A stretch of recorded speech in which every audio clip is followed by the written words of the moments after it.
और पै पीकर सब अमर थे आए, मैं अमर हुआ। लो विष पीकर अधरों की प्यास बुझाई है।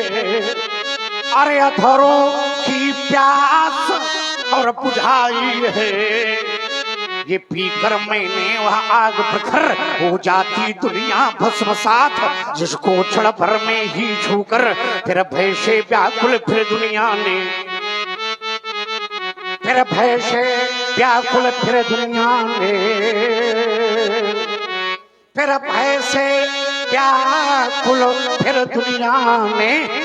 ये आरंभ किया मेरा पूजन और मैं नर नारायण नीलकंठ बन गया न इसमें कुछ संशय। क्रोधी तलमन क्रोधी जीवन है क्रोध में। पंडित जी कह रहे हैं वरदान लिए आया कर से, वरदान लेकर के आप आए हैं, लेकिन सुंदरम को लेकर के आपको जाना पड़ेगा। ईमान बेच दो टुकड़ों में, ईमान बेच दो टुकड़ों में, इस नाहर को स्वीकार नहीं। मैं सच्चे पथ का राही हूँ, कह सकता दिन को रात नहीं। क्यों? क्योंकि परवाह नहीं अगणित बाधाएं, आती हैं तो आने दो। महानाश की तिमिर घटाएं छाती हैं तो छाने दो। क्यों? क्योंकि हमको चिंता किसकी है, हम अपने इस पथ के मत वाले। तूफान प्रलय झंझावों में हम कभी नहीं रुकने वाले। मैं आशावादी मानव हूँ, हो सकता कभी निराश नहीं। क्योंकि जीवन मेरा दास है, लेकिन मैं जीवन का दास नहीं। याशी देश के प्रति समर्पित भाव है। क्या है? ओम। अरे कह दो धरती और अंबर से, कह दो धरती और अंबर से, अरे कह दो धरती और अंबर से, अरे कह दो हर ताल से मंदिर से, ये चौहाटी से गौहाटी से, कह दो दुश्मन की माटी से, कह दो लोभी मक्कारों से, अरे कह दो लोभे और मक्कारों से, यह जासूसी करने वालों से। जो आंख उठेगी भारत पर वह आंख फोड़ दी जाएगी, और जो भुजा उठेगी भारत पर वह भुजा तोड़ दी जाएगी। जिस देश का दाना खाते हो, जिस देश का दाना खाते हो, अरे पीते हो जिसका पानी, और उस देश के यदि तुम काम न आओ तो है बेकार जवानी। अरे कवि वही है जो कविता में,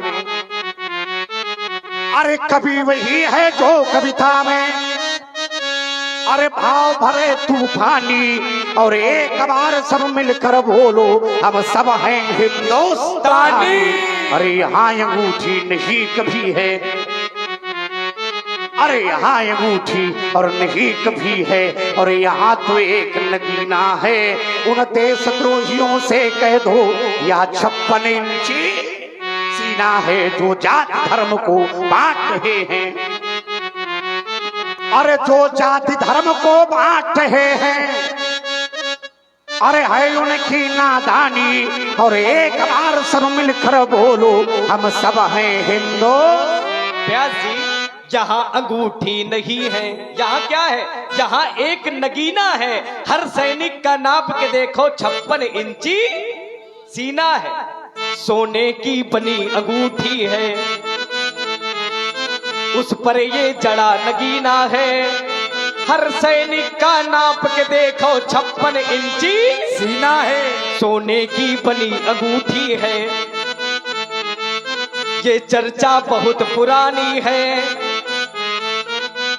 370 वाली चर्चा गाता हर हिंदुस्तानी है। आप बोलना चाहते हैं? बोलिए। एक बार मैंने सैनिक से पूछा, सैनिक सीमा पर खड़ा है, क्यों खड़ा है? देश की रक्षा के लिए। मैंने उससे पूछा तुम घर को छोड़ करके, परिवार को छोड़ करके यहाँ सीमा पर खड़े हो, क्या तुमको घर से प्रेम नहीं, परिवार से प्रेम नहीं? प्रेम किससे है? तो उसने कहा ना तो हमें घर से प्रेम है, ना तो परिवार से प्रेम है। तो हमने कहा फिर प्रेम किससे है? तो उसने कहा इस मातृभूमि से। और सुन रहे थे आप सभी लोग बड़ी ही सुंदर ये कविताएं जो कि अपने भारत धूम की हैं। इसी कविताओं से प्रभावित हुए भाई शिवचरण बाबूजी आपकी ओर से 21 मुद्राएं दोनों मूर्तियों के चरणों में प्रदान की गई। बहुत बहुत धन्यवाद, साधुवाद। मैंने कहा तुमको प्रेम किससे है? तो उसने कहा देश से। हमने कहा तुम देश के लिए क्या कर सकते हो? तो उसने कहा अगर इस देश के लिए हमको देह यानी प्राणों का भी अंत करना पड़े तब भी मैं सहेस हंस करके कर सकता हूं। वो कहता है मुझे न तन चाहिए, तन माने शरीर, मुझे न तन चाहिए न धन चाहिए, अमन से भरा यह वतन चाहिए, जब तक जीवित रहूं इस मातृभूमि के लिए, और जब मैं मरूं तो तिरंगा कफन चाहिए। 4 पंक्तियां उस देश के। हम भारत के भरत खेलते सिंहों की संतान से, कोई देश नहीं दुनिया में बढ़कर हिंदुस्तान से।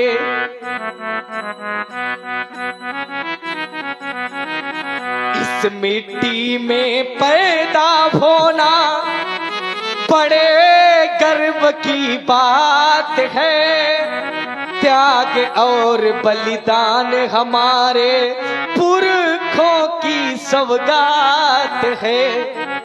यहाँ जब भी निकला हीरा निकला कोयले की खान से, कोई देश नहीं दुनिया में बढ़कर हिंदुस्तान से।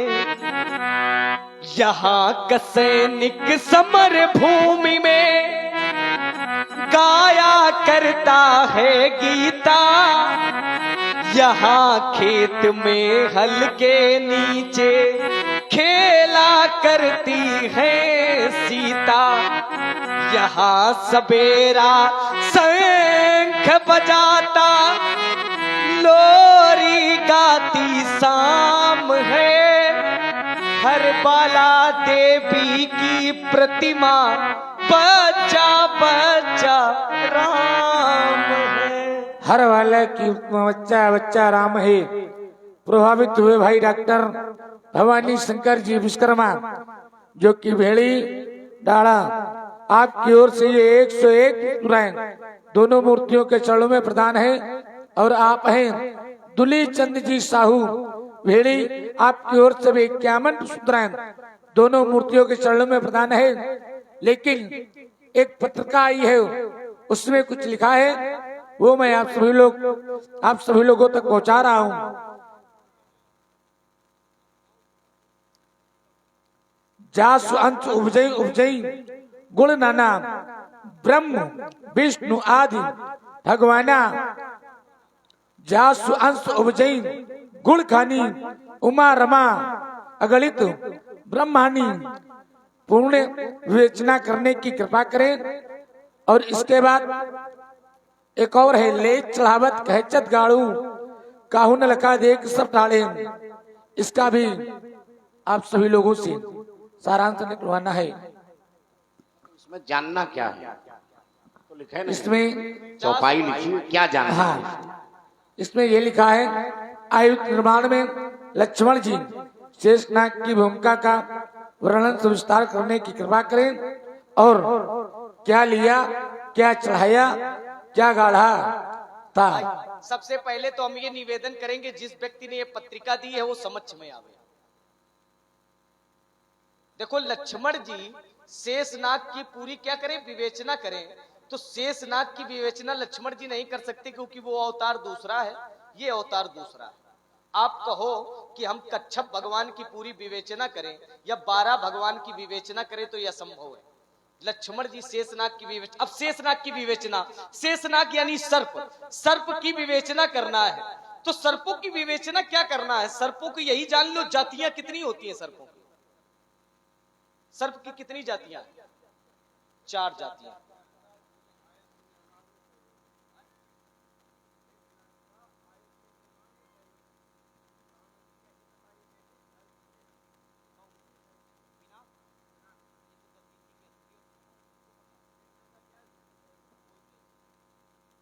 प्रमाण और मिलता है स्वामी, इसका एक प्रमाण और मिलता है, लेकिन अध्यात्म रामायण का ये जितने भी संसार में अस्त्र और शस्त्र हैं, गूढ़ास प्रकाश आप पढ़ रहे हो ना, इसीलिए तो ये गूढ़ रहस्य है। ये कभी जितने ग्रंथ पढ़ोगे उतने में अलग अलग तुमको मिलेगा। जैसे जासु अंश उपजय गुण खानी, आपने ये मानस की करधाली इसमें लिख के दिए। तो जब आप देवी पुराण पढ़ेंगे तो उसमें आपको मिलेगा कि दुर्गा जी से सारे संसार की उत्पत्ति, यही मिलेगा। लेकिन जिस समय आप शिव पुराण पढ़ेंगे तो आपको यह मिलेगा कि शंकर जी से सारे संसार की उत्पत्ति है। जिस समय आप विष्णु पुराण पढ़ेंगे तो विष्णु पुराण में मिलेगा कि भगवान विष्णु से सारे संसार की उत्पत्ति है। जहां जैसा पढ़ेंगे वैसा मिलेगा। अब एक जगह हमने ऐसा पढ़ा है कि संसार में जितने अस्त्र और शस्त्र हैं, इनके जन्मदाता कौन है, माता पिता कौन है? अध्यात्म रामायण में इसका वर्णन आया है। नहीं है, नहीं है, विश्वकर्मा जी नहीं है। इनके पिता हैं प्रजापति, इनके पिता हैं प्रजापति त्रिसाचु। त्रिसाचु आप कभी पढ़ना, तब आपको मिलेगा जरूर। इनके पिता है प्रजापति त्रिसाचु। इनकी दो माताएं हैं, एक का नाम है जया, एक का नाम है सुप्रभा।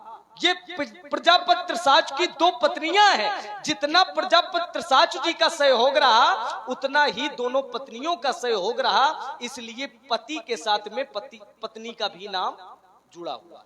ये हमको प्रमाण मिला कि अस्त्र और शस्त्रों के जन्मदाता ये है। एक बात मानोगे, खड़े हो, पहले खड़े हो, वहीं खड़े हो जाओ। अपना प्रश्न स्पष्ट रूप से एक बात मानोगे, भगवान शंकर को मानते हो? केवल ये जो तुम्हारी दो चौपाइयां हैं, तीसरे का विश्लेषण तुमने पूछा है शेष का, तो लक्ष्मण शेष का विश्लेषण नहीं दे सकता, ना परशुराम दे सकते। क्यों? क्योंकि अभी ये रहस्य उद्भव नहीं हुआ, अभी रहस्य है। और अगर रहस्य को खोलेंगे तो शेष का एक उद्भव है। क्या है व्यास? देखो सवाल, शेष केवल दो चौपाइयां हैं, पूरा सार है उसमें सर्प का पूरा सार। शेष शास्त्र और शीश जग तारण, शो अवतरव भूमि भटारण, सदा सुशानु कूल रामो पर, और कृपा सिंधु सौमित्र गुणाकर। और ये जो दो पंक्तियां पूछी हैं, दो चौपाइयां उमा ब्रह्माणी की, तो इसमें केवल एक सार है। भगवान शंकर से ज्यादा कोई दयालु नहीं, भगवान शंकर से ज्यादा कोई संहारक नहीं, और भगवान शंकर से ज्यादा कोई तत्ववेत्ता नहीं। पूरा ब्रह्मांड उनमें है। तो भगवान शंकर ने एक बार मैया उमा से कहा, केवल एक प्रश्न एक उत्तर, एक प्रश्न एक उत्तर। क्या कहा? उमा का संपूर्ण जीवन का अनुभव, हे उमा मैं तुम्हें बता रहा हूँ उमा, और कहूँ मैं अनुभव अपना, और सत हरि भजन यह जगत सब सपना तो कुछ नहीं है, सब मिथ्या है। संसार में जो भी सपने देखे जाते हैं स्वप्नवत होता है, वो सब मिथ्या है। केवल एक सत्य है, वो है परमात्मा का भजन, है ना? केवल परमात्मा का भजन है। उमा दारू षष्ठी भी है। षष्ठी कैसे चलती? केवल परमात्मा के दम पे षष्ठी चल रही है। उमा दारू, यहाँ दो शब्द आए हैं, दारू और जोशित। दारू माने वो दारू नहीं, दारू, दारू माने लकड़ी, जोशित माने स्त्री, दोनों को मिला दिया गया, हो गया कठपुतली। तो परमात्मा कहते हैं उमा दारू और जोशित की नाई, और शबही नचावत राम राम गुसाई। तो पूर्ण ब्रह्म जो है वो राम है। राम कौन है? इसका भैया राम नहीं है। अब इसका भैया राम जो पूर्ण ब्रह्म है, उसकी तो जब हम परीक्षा लेंगे तभी हम जानेंगे। लेकिन हम उस राम की बात कर रहे हैं जिसका भगवान शंकर स्मरण करते हैं, और वो कहते हैं राम नाम शिव सुमिरन लागे, और जाना सती जगत पति जागे। ये वही राम है। कौन? जे रामेश्वर दर्शन करही, और ते तन तज ममलोक सिधर ही, जे गंगा जल आनी चढ़िए, और ते सायुज। वो राम है। अब जो विचार विनिमय हो रहा था व्यास जी, क्या है, एक संदर्भ हमारा भी है। ओम कहां से आए, कैसे आए, कहां से आए, कैसे आए, और किसी को ये मालूम नहीं कौन बूंद मोती बन जाए, यह मेघों को मालूम नहीं कौन बूंद मोती बन जाए, मेघों को मालूम नहीं। ये प्रातः होते ही चिड़िया और दाना चुगने चल देती हैं, और कब किसका शिकार हो जाए चिड़ियों को मालूम नहीं। ये मंडप नीचे वर और कन्या, ये मंडप नीचे वर और कन्या दाम्पत्य सूत्र में बंधते हैं, साथ न छोड़ेंगे जीवन भर ऐसी कसमें खाते हैं।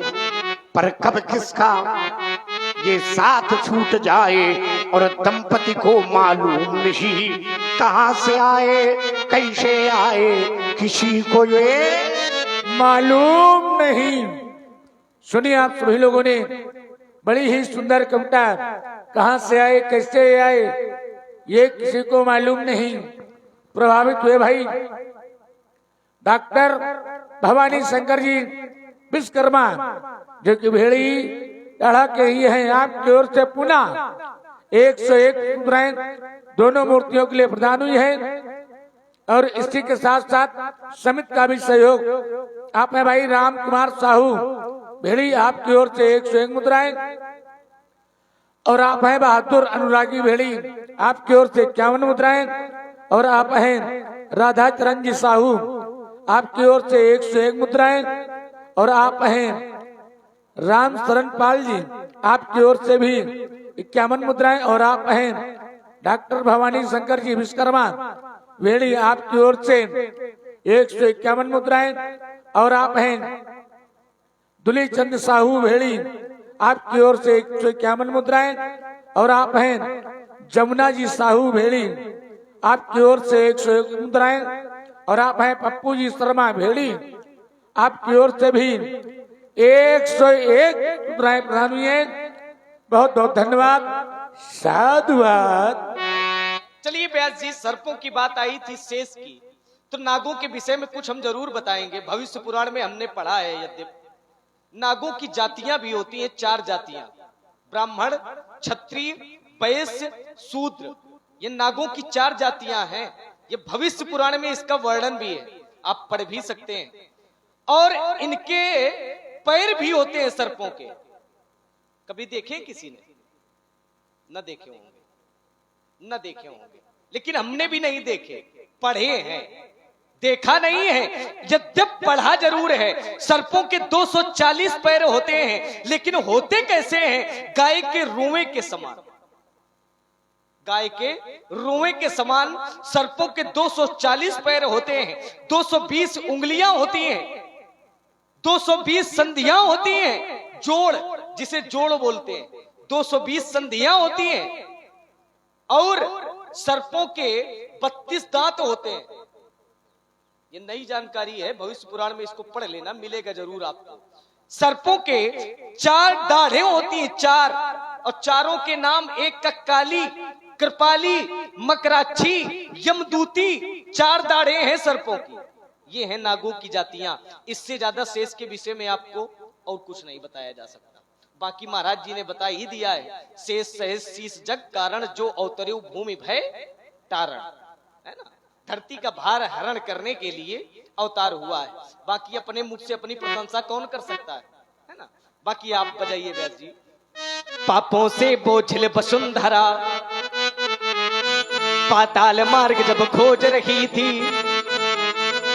मानवता के बच्चे स्थल पर दानवता जब लौट रही थी,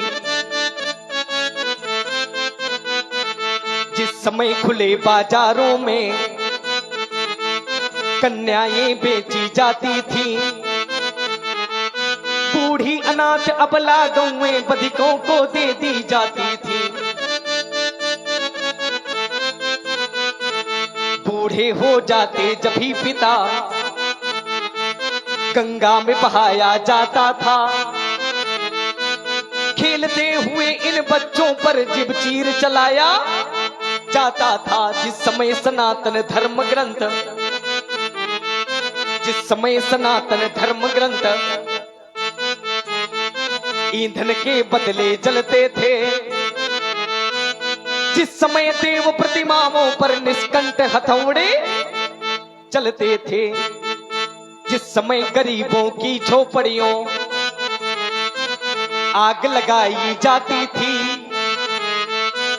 जिस समय साधुओं को जबरन मदिरा पिलवाई जाती थी, तब कहां गए थे परशुराम, तब कहां गए थे परशुराम, तब नहीं सामने आए थे हाथों में लेकर धनुष बाण, ये रघुकुल नंदन आए थे। ये वही वंश है महामुनि जिसने राक्षस दल मारा है। पड़ गए चरण जब पत्थर पर तो पत्थर को भी डारा है। अरे जिस समय लक्ष्मण वसुधा में यहाँ सास बाहु का जोश बढ़ा, तो एक भी उधार नहीं रहेगी तुम्हारी। जिस समय लक्ष्मण वसुधा में यहाँ सास बाहु का जोश बढ़ा, यदि नहीं सुना तो सुन लेना, और होगा तुमने कभी पढ़ा, ये कभी कभी हो मदोन्मत्त क्रीड़ा करने को जाता था, और जिस नदिया में घुस के निकले उसकी उल्टी धार बहाता था। ये बड़े बड़े ऋषि मुनियों को, ये बड़े बड़े ऋषि मुनियों को और जग में सदा सताता था। दत्तात्रेय का प्रधानी था, सब जग में पूजा जाता था। ये कितनी बहन बेटियों का अपहरण सदा वो करता था, और पृथ्वी की तो बात दूर निर्भय आकाश विचरता था, तब नहीं किसी का पता चला जो सन्मुख उसके आ जाता। और एक बार क्षत्रियता का जग में परचम लहरा, भरा नहीं जो भावों से, भरा नहीं जो भावों से, जिसमें बहती रसधार नहीं, ये हृदय नहीं वो पत्थर है जिसमें स्वदेश का प्यार नहीं। बात चल रही थी मातृभूमि की, बात चल रही थी देश की, बात चल रही थी भारत माता की। त्रिलोक में, संसार में इकलौता एक ऐसा देश है जिसको माता कहा गया है, और त्रिलोक का, संसार का इकलौता ऐसा एक देश है जहां पर संसार में अगर परमात्मा का अवतार हुआ है तो केवल भारत पर, और किसी देश पर भगवान का अवतार नहीं हुआ। क्यों नहीं हुआ? क्योंकि पुत्र सदैव वही जन्म लेता है जहां माता होती है, जहां माता नहीं होती पुत्र जन्म नहीं लेता। पुत्र जन्म तो तभी लेगा जब माता हो। इकलौता ऐसा देश है जिसे भारत माता कहा गया। यहाँ देश का नाम भारत माता, वृक्षों में तुलसी माता, पशुओं में गौ माता, नदियों में गंगा माता, यमुना माता। यहाँ पर नदियों को भी माता कहा गया, पशुओं को भी माता कहा गया, वृक्षों को भी माता कहा गया। इकलौता ऐसा देश है, तभी जितने भी भगवान के अवतार हुए तो केवल भारत पर ही भगवान के अवतार हुए। मैंने एक सैनिक से पूछा, तुम इस देश से प्रेम कितना करते हो? तो उसने कहा, जमाने भर में मिलती हैं आशिक बहुत, जमाने भर में लोग तो बहुत मिलते हैं, लेकिन आते हैं और चले जाते हैं। जो जन्मे सो निश्चय नासा, जिसका जन्म हुआ है उसकी मृत्यु जरूर है। और संसार में अगर मित्र भी बना लेओगे तो मित्र अगर अच्छा होगा तो जीवन भर साथ देगा, अगर अच्छा नहीं तो आपका ही गला काट के चला जाएगा, आप जान नहीं पाओगे। संसार में बताया गया, इस संसार में चंदन शीतल है, सभी लोग जानते हैं। चंदन कैसा है? तो कहा चंदन शीतल है, शीतलता प्रदान करता है। चंदनम शीतलम लोके चंदनादपि चंद्रमा चंद्र चंदनयोर मध्य शीतला साधु संगति। चंदन शीतल है, लेकिन चंदन से भी शीतल है चंद्रमा। चंदन और चंद्रमा अगर दोनों से कोई शीतल है तो वो एक सच्चा मित्र है, लेकिन मित्र कैसा हो? साधु संगति वाला हो। बोलिए आप। और सुन रहे हैं आप सभी लोग बड़ी ही सुंदर प्रस्तुति दोनों मूर्तियों के द्वारा, सभी रसों का आनंद हो रहा है। आप हैं भाई राकेश चंद्र जी द्विवेदी, आपकी ओर से 51 पुष्प मुद्राओं से दोनों मूर्तियों का सम्मान किया गया है। मंडल की ओर से धन्यवाद, साधुवाद। सैनिक कहता है जमाने भर में मिलते हैं आशिक बहुत, जमाने भर में मिलते हैं आशिक बहुत, मगर वतन से खूबसूरत कोई सनम नहीं होता। नोटों पर सिपट कर, सोने पर लिपट कर मरे हैं कई, मगर तिरंगे से खूबसूरत कोई कफन नहीं होता। 4 पंक्तियां उस देश के लिए जिसका नाम है पाक, लेकिन कार्य करता है नापाक। गीले चावल में चंद शक्कर के कणकियां मिला दिए। अरे तुम भिखारी इसे खीर समझ बैठे। चंद कुत्तों ने पाकिस्तान जिंदाबाद क्या बोला, तुम कश्मीर को अपने बाप की जागीर समझ बैठे। 4 पंक्तियां उन शहीदों के लिए जो देश से शहीद हो गए। सैकड़ों सैकड़ों सैकड़ों सैकड़ों पार उनको नमन, ओढ़ कर जो गए हैं तिरंगा कफन। सैकड़ों सैकड़ों पार उनको नमन, ओढ़ कर जो गए हैं तिरंगा कफन। सैकड़ों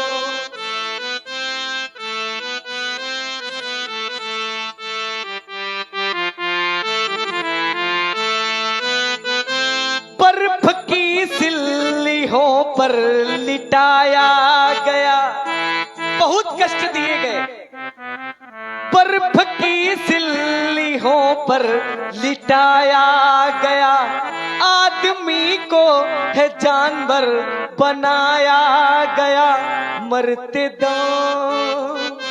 मरते दम भी ये निकला है मेरा वतन, ओढ़ कर जो गए हैं तिरंगा कफन।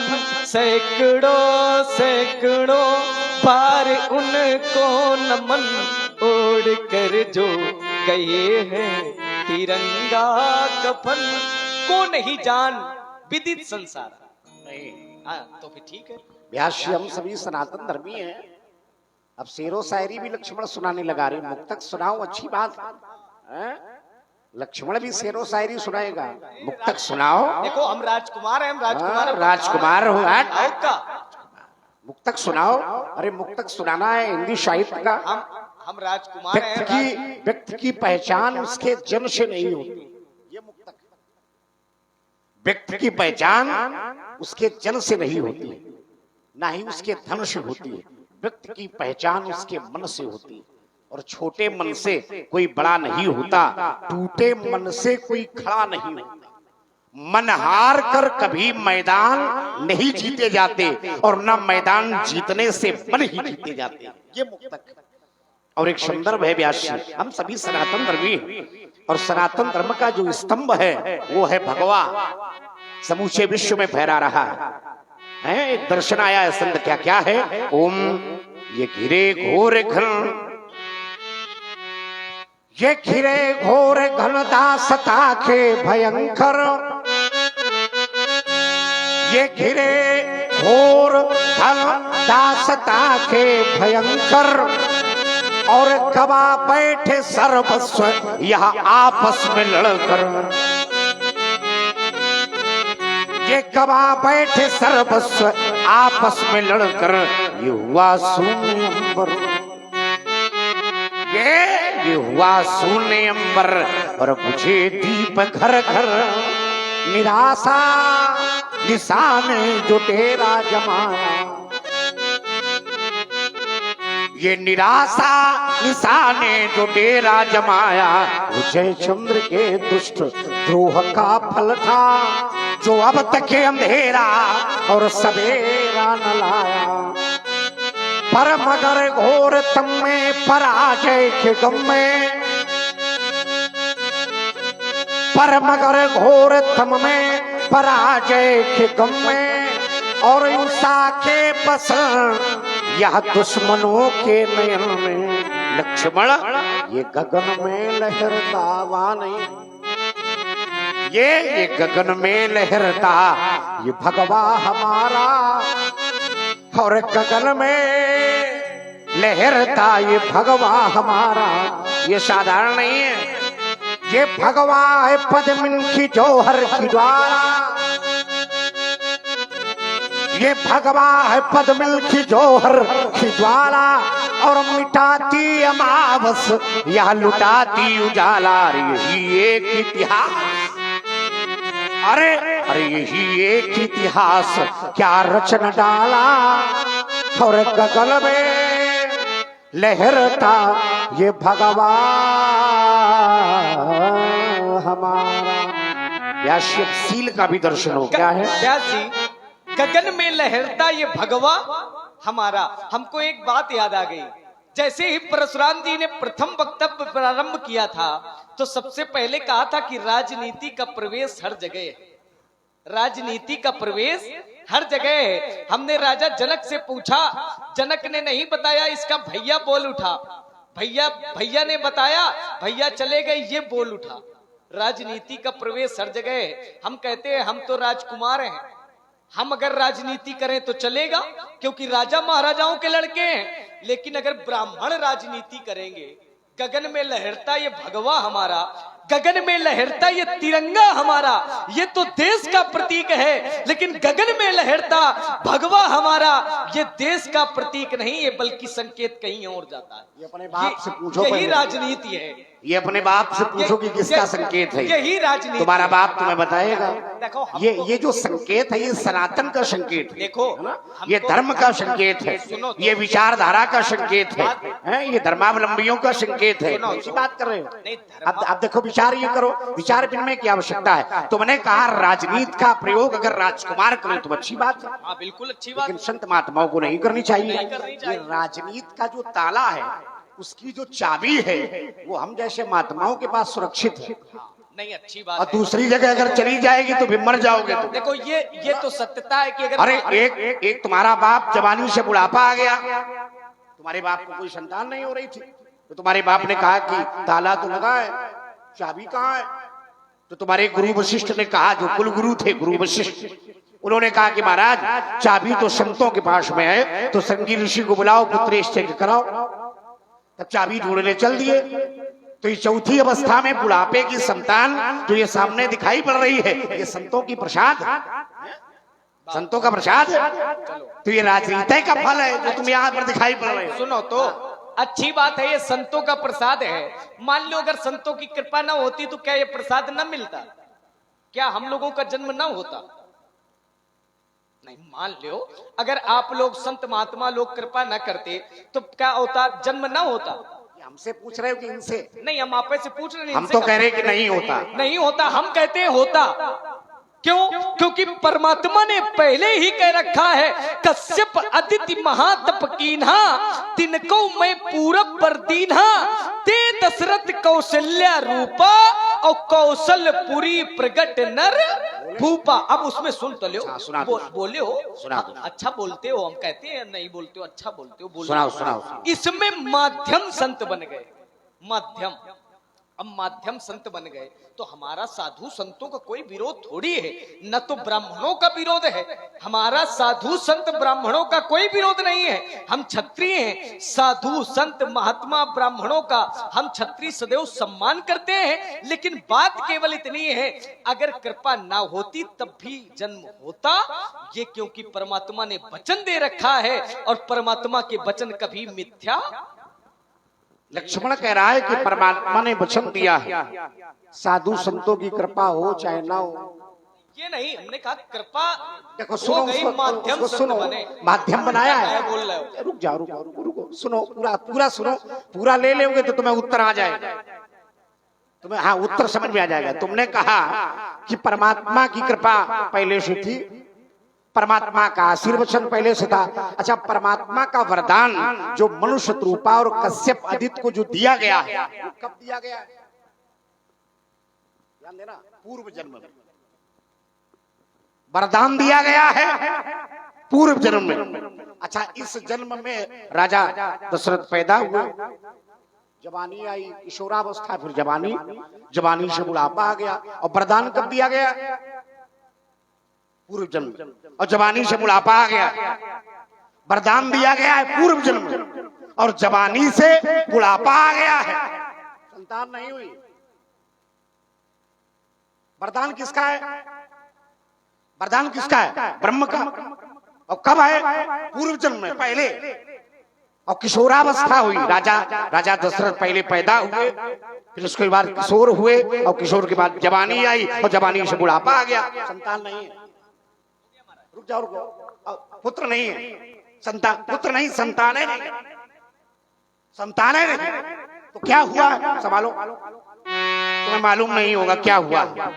माध्यम, परमात्मा किसी न किसी को माध्यम बनाता है, और परमात्मा ने संतों को ही माध्यम क्यों बनाया? हमने संत की बात कही थी, हमने कहा राजनीति का ऐसा कोई ताला नहीं है जिसकी चाबी संतों के पास सुरक्षित नहीं, ये बात कही। अब देखो क्या हुआ है, माध्यम बनाया गया। अरे हम कह रहे कि किसी भील को बना देते माध्यम, संतों को क्यों बनाया? तुम्हारे राजमंत्री को माध्यम बना देते। लेकिन क्या हुआ? एक बार और भूपति मन माही और भय गलान मोरे सुतनाही। कहाँ गए? भीख मांगने चले गए। गुरु गृह गए और तुरंत महिपाला चरण लागी करी विनय विशाला। महाराज झोली फैला रहे, कुछ डालते हो? जाओ स्वामी, यही रुक जाओ, केवल इतने रुक जाओ। देखो, खिसियाओ नहीं, खिसियाओ नहीं। हाँ, पूरी बात, केवल ये शब्द आपका गलत हो गया कि भीख मांगने चले गए। पूरी बात सुन, भीख मांगने चले गए, ये शब्द केवल बुरा है आपका। बेटा, अगर गुरु के पास शिष्य जाता है तो कृपा लेने जाता है, भीख लेने नहीं जाता। तुम्हारा बाप भी एक बार भीख मांग रहा था। भीख एक बार मांगा हो चाहे 10 बार, लेकिन गुरु के पास शिष्य जाएगा तो भीख की अपेक्षा लेकर नहीं, बल्कि कृपा की अपेक्षा लेकर जाएगा। खिसियाओ नहीं, ये शब्द आपका थोड़ा अनुचित है। इसको सुधार करो, उसको सुनो, नहीं सुधार करो, उसको सुन लो, नहीं सुधार सुन लो। अभी तुम्हारे लिए अच्छा रहेगा, शब्द बदलो, अभी तुम्हारे लिए अच्छा रहेगा। एक बार नहीं, राजाओं ने हमेशा भीख मांगी है। अभी थोड़ी देर देर बाद अभी तुम्हारा भैया खुद भीख मांगेगा। ये देखो, भविष्य की बात ना करो। फिर वही बात, देखो भविष्य में मालूम है, सुन लो, केवल समय मालूम है। एक बात सुनो, भविष्य तुमका मालूम है, धनुष तोड़ने वाले का नहीं मालूम कर पा रहे हो, भविष्य मालूम है। व्यतिक्रम न बनाओ, फालतू की व्यर्थ की बात कर रहे हो। सुन जाओ, तुम्हारे बाप ने बहुत बार भीख मांगी है ना। एक बार और कहा आशुतोष, एक बार गुरु से मांगी है, और दूसरे बार महागुरु से मांगी है, भगवान शंकर से। और कह रहे हैं, तुम्हारे बाप कह रहे हैं, आशुतोष तुम्हें अवधर दानी अवारत हरहु। क्या करें महाराज, मरे जा रहे बालकों को बचा ले। आरत हरहु तीन जन जानी। ये कौन है? ये कौन कह रहा है? तुम्हारे बाप। हमने नहीं कहा है पुत्रों की, हमने देखो संतों की जो विवेचना है, संतों का जो कर्तव्य है, रुक जाओ, संतों का जो, देखो ऐसे ऐसे संत हुए हैं। हाँ, पोल पट्टी खुलवाओ नहीं हो गया। तो हमारे यहाँ ऐसे ऐसे संत हुए हैं, जो संत तुम्हें लिए घूम रहे हैं। ये बड़े विचित्र हैं। इन्होंने तुम्हारे वंश के एक राजा हरिश्चंद्र को बंगी बना दिया था, हमका पता। हाँ, ये बड़े विचित्र हैं। इन्होंने तुम्हारे वंश के एक राजा त्रिशंकु को उल्टा लटका दिया, ना बेचारा ऊपर जा पाया ना नीचे आ पाया, उल्टा लटका। अभी भी मुख से एक लार निकली, वो नदी के रूप में परिवर्तित हो गई, नाम रखा गया कर्मनाशा। महात्माओं की बड़ी विचित्र लीला। ऐसे ही तुम्हारे सामने जो खड़ा है, ये भी बड़ा विचित्र महात्मा है। हाँ, लीला विचित्र। आप बोलो फिर बताएं। और सुन रहे हैं आप तो लोग, बड़ी ही सुंदर प्रस्तुति संवाद की, तो प्रभावित हुए भाई मुन्ना मिस्त्री जी। आपकी ओर से 51 पुष्पराएं दोनों मूर्तियों के चरणों में, इसी के साथ साथ समित का भी सहयोग। जमुना जी खंगार भेड़ी, आपकी ओर से 101 मुद्राएं, और आप हैं पप्पू जी शर्मा भेड़ी आपकी ओर से 101 मुद्राएं, और आप हैं बाबा ढाबा भेड़ी आपकी ओर से 151 मुद्राएं, और आप हैं कल्लू प्रजा कारीगर आपकी ओर से भी 111 मुद्राएं, और आप हैं पहाड़ सिंह ढीमर भेड़ी आपकी ओर से भी 101 मुद्राएं, और आप हैं मुन्ना जी मिस्त्री आपकी ओर से 251 मुद्राएं, और आप हैं विराट छोटा सा बालक है आपकी ओर से भी 101 मुद्राएं, और आप हैं मोनू सिंह जी रघुवंशी जो कि कोषाध्यक्ष कमेटी से हैं आपकी ओर से भी 1101 मुद्राएं प्रदान हुई हैं, और आप हैं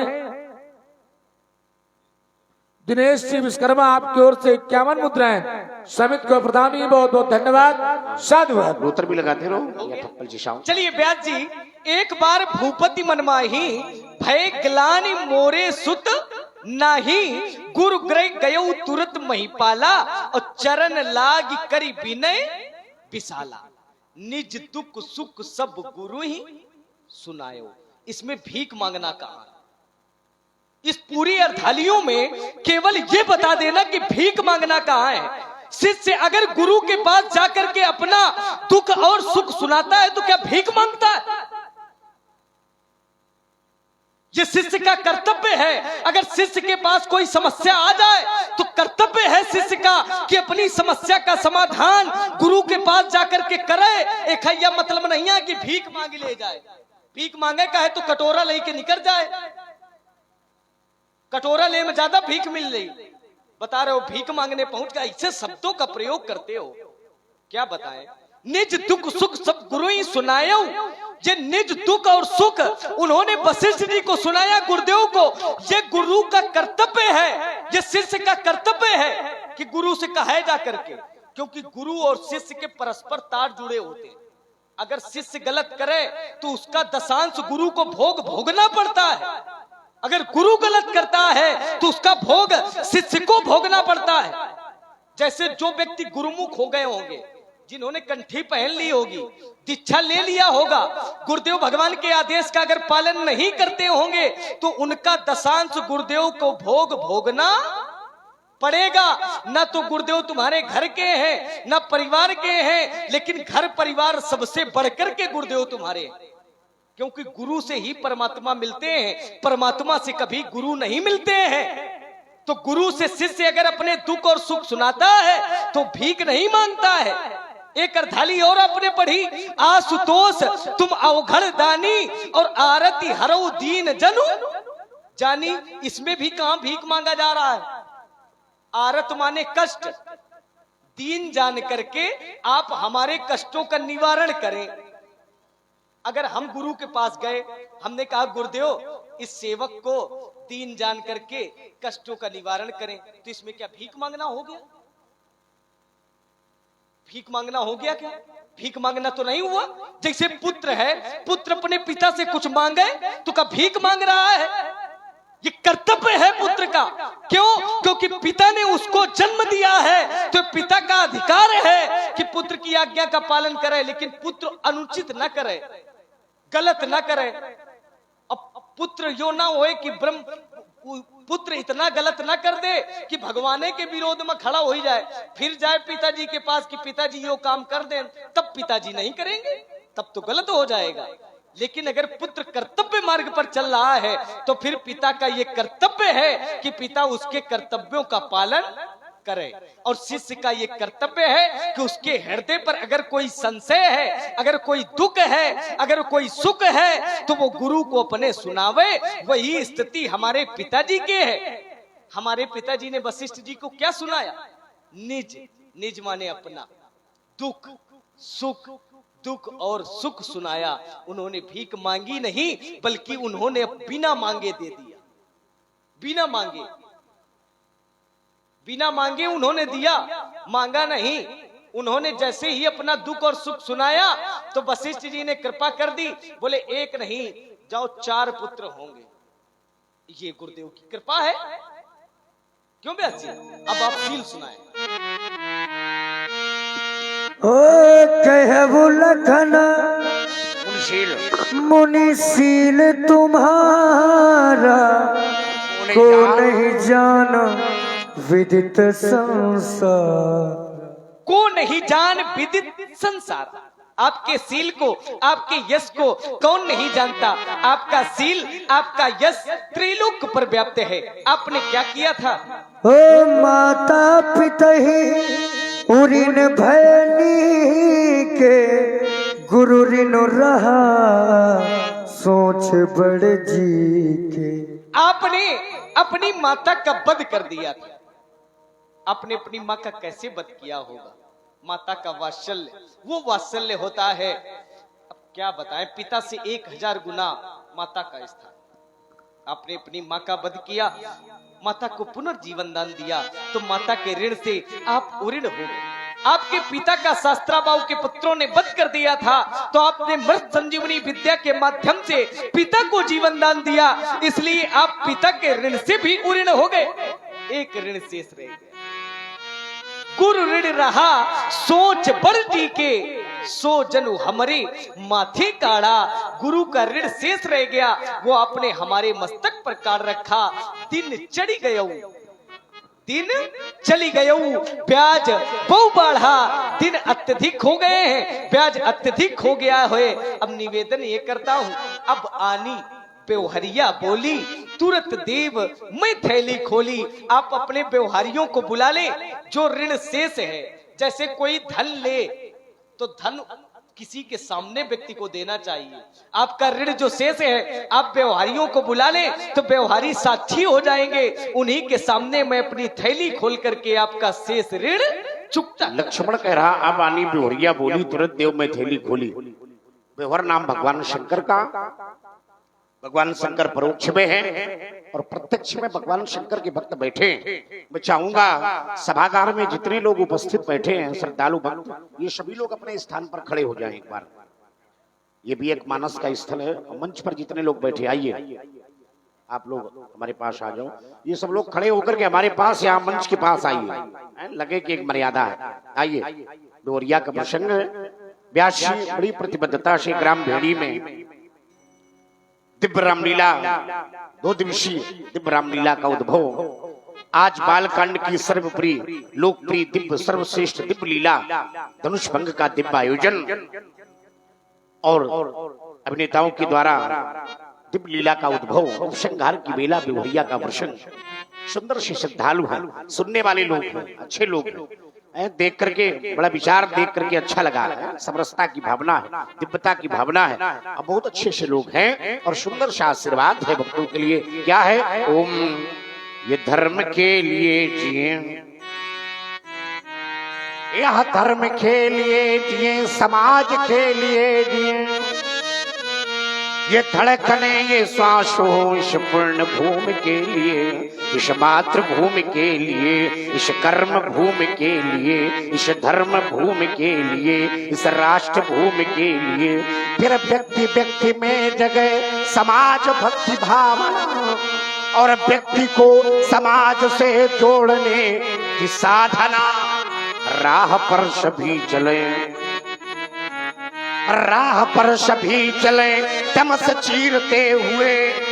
यह धड़कने ये श्वास हो इस पूर्ण भूमि के लिए। केवल लीला ही पर्याप्त नहीं, एक संत का उद्भव है। क्या है? लीला ही पर्याप्त नहीं है। अरे लीला ही पर्याप्त नहीं है और तुम्हें राम बनना होगा।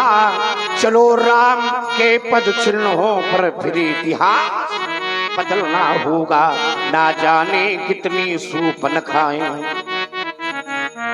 ना जाने कितनी सूप न खाएं, ये अपना नाटक दिखा रही है और छल बल की ये मंथराएं घर का नाश करा रही है।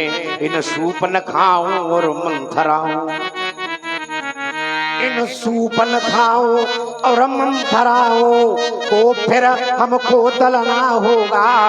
चलो राम के पद चिन्हों पर फिर इतिहास बदलना होगा। सर्वे भद्र सुखिना सर्वे सन्तु निरामया सर्वे भद्राणि पश्यन्तु मा कश्चित् दुःख भाग भवेत्। बहुत सुंदर सा आशीर्वाद है, और शुभाशीष कल्याण मस्तु। देख रहे हैं हमारे मोनू सिंह जी और हमारे बहुत सुंदर। अंजू जी महाराज और हमारे श्री अखिलेश जी शुक्ला।